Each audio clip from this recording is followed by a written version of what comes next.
Hey everybody, welcome back to Golf Test Dummy, the channel where I use my game to help your game. Today, I'm hoping that I do just that. All of you that have been recently subscribing to the channel and you've seen my Zen Golf review, I'm going to go in the complete opposite direction. And I know a lot of you will be asking, Chad, why would you do something that's the complete opposite of what you've just had some success using? And the answer is this: it makes for an interesting experiment. The stark contrast of the Zen Golf flow motion method juxtaposed against this particular method is going to be like night and day, black and white, rainy and sunny. And really, that to me is interesting. And there's a second reason here. It's a little bit selfish, okay? It's a little bit selfish. I hope this helps you guys. I really do. And I hope that a lot of you become exposed to a technique and an approach that maybe you haven't heard of. But some of it's selfish. I've already done a little bit of work in the lab, my garage, and I've actually hit a few balls into the cow pasture behind my house using a 7-iron. Let's get it.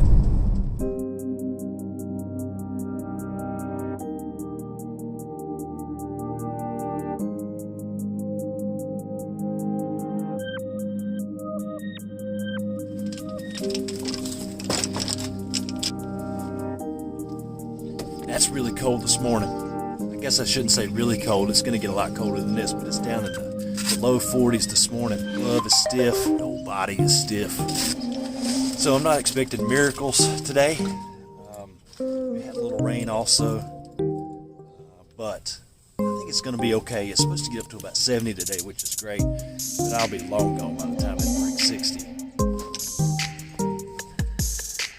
Alright, I'm sure you're all dying to know. The guy's name is Gary Edwin. As far as I can tell, he's in Australia. He has golf schools down there. He's been teaching for quite a while, and he teaches people like Rod Pampling and Peter Sr. But he's been around for quite a while. He's been doing this at his YouTube channel, I believe. Some of his older videos are several years old, maybe even approaching a decade old. His approach, it has some similarities to Jim Venetto's actually, in the fact that the lower body tries to maintain a sort of stillness. He's not so staunch about it. The main focus of the lower body and even most of the torso is to maintain its position, maintain shape. And I think Gary always talks about keeping your shape. We'll talk about that as we go along today, but I'm going to go out here and hurry up and tee off before anybody else gets here.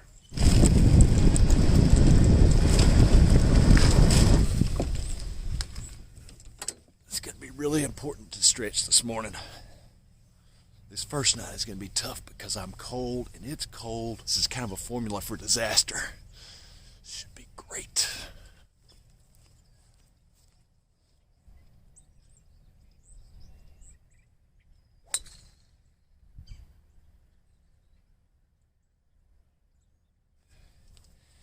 Okay, that was not a disaster at all. That was actually struck really well. I am really tight. And that's a little bit right of where I want it to be. Straight as a bullet though. Okay, before we get too deep into this video, let me explain a little bit about my understanding of the Gary Edwin approach to golf. So number one, the setup. The setup is kind of a reverse K. He is not the only one that I've heard speak about the reverse K setup. I've heard a couple of other instructors. Dan Whitaker is one that comes to mind. Where they talk about the reverse K. And the reverse K is, in essence, this. We'll just start with the basics. So when you set up, normally you're set up kind of neutral, you're in the middle, everything's in the middle, you're nice and balanced. With the Gary Edwin approach, what you're trying to do is imagine a wall on your left side, and you're trying to bump your left hip to that wall, and you want sort of a straight line from your leg through your hip up through your shoulder. That's the wall. The backside, when you're set up, your leg kind of makes this sort of almost like a tripod motion. It's not a big thing, it's just a subtle thing, but it just kind of sticks out a little bit, and then your shoulder and your arm coming in sort of make that K shape. So you can see now I'm kind of in a reverse K. And that's sort of the position they wanted to address. It's almost a preset for impact. So if normal is here, and then Gary Edwin is here, this is almost a mini version or sort of a preset to that impact position. that should in essence make things simpler, because you don't have to move off the ball and then come back to the ball and try and time that and feel that out, which can vary from day to day and throw a variable into your golf game. The second part, in my understanding, is that once you get that shape, he talks about keeping that shape so that when you swing, your lower body doesn't have this excessive turn, your hips don't have excessive turn. They can turn a little bit, your lower body can have some movement, but basically you just want to swing to a point to where you're not messing that shape up. You're not changing that shape. If I get to here and then I want more, I have to change my lower body in relation to that. Let's hit this next shot before anybody shows up, and then I'll get into some more, okay?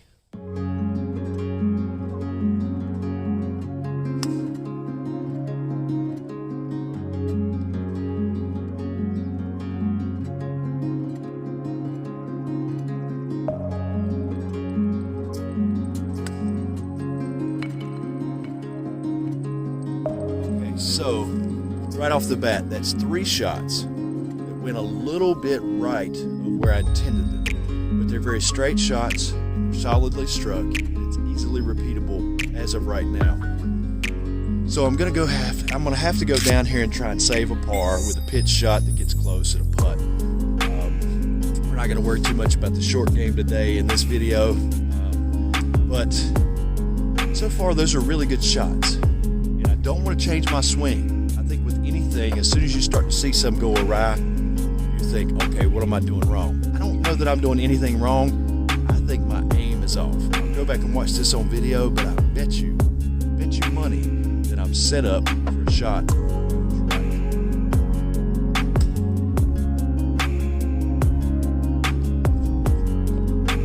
Okay, so I'm on a putting. Everything's going right today, even my pitch shots, which leads me to believe even more that I'm probably just set up aimed that way. All right, that's a bogey. I left that putt about 2 feet short on these dewy greens. Tapped in, made my bogey. That's a 6 on a par 5. All in all, though, I struck the ball 3 times, really solid. Even the pitch shot was solid.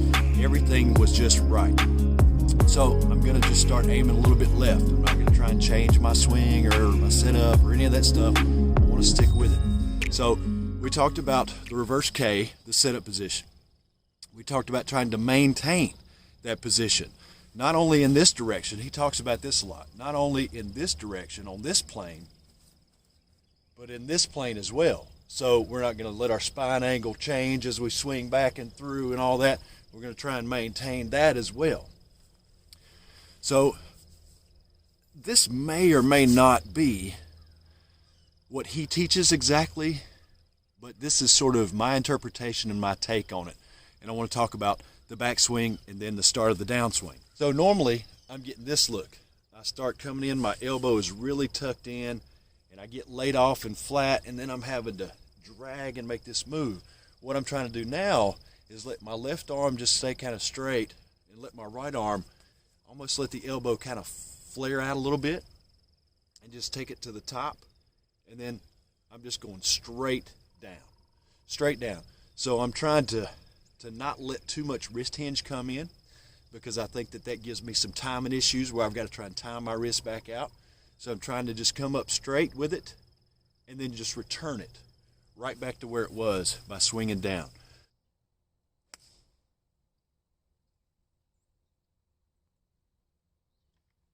All right, now I've got a 4-iron off of a very tight and short par 4.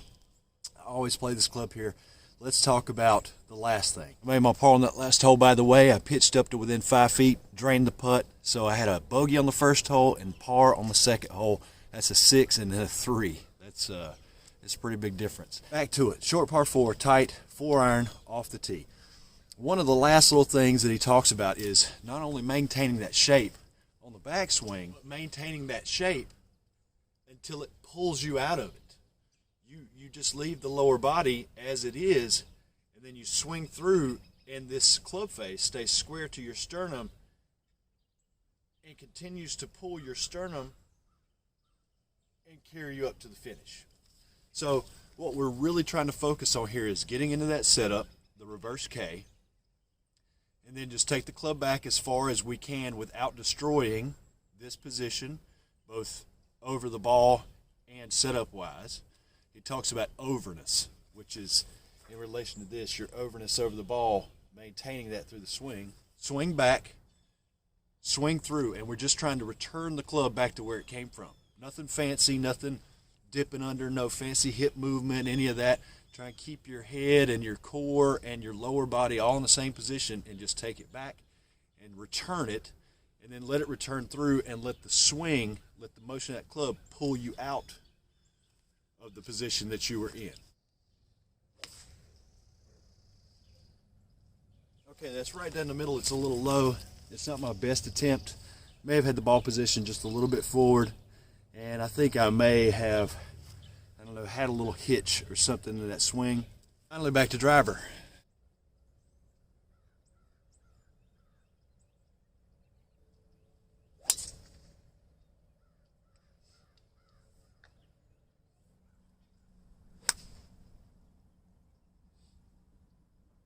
In one of my more recent videos, I talked about the kill concept that David Lee talks about, and that instinct to really just go after it and hit it.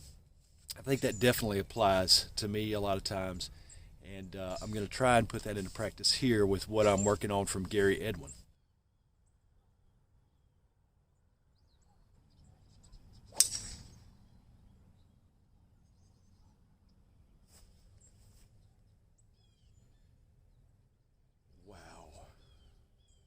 That was a bullet, a straight, high, long bullet. Okay, I apologize. I'm still in a state of shock. I've got about 115 to this flag. It's pretty centrally located. That was a great drive. I'm going to hit the utility wedge here. Okay.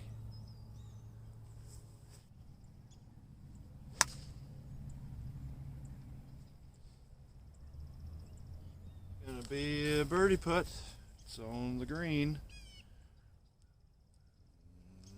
Okay.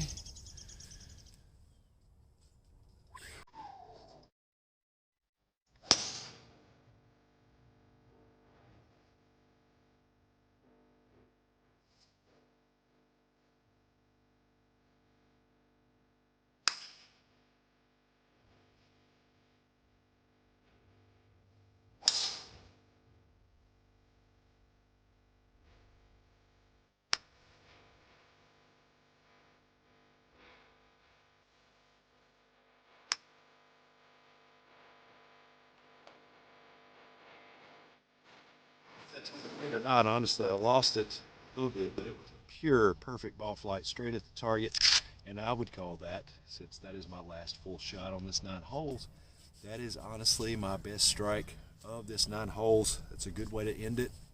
I'll go up here and see what I got, and I'll show you what I come up with, but all in all, that's a really good first 9 for this. I've got some things to work on for sure. I'm going to take a quick break between 9s, kind of get my head on straight, and I'll see you on the next 9, which will be episode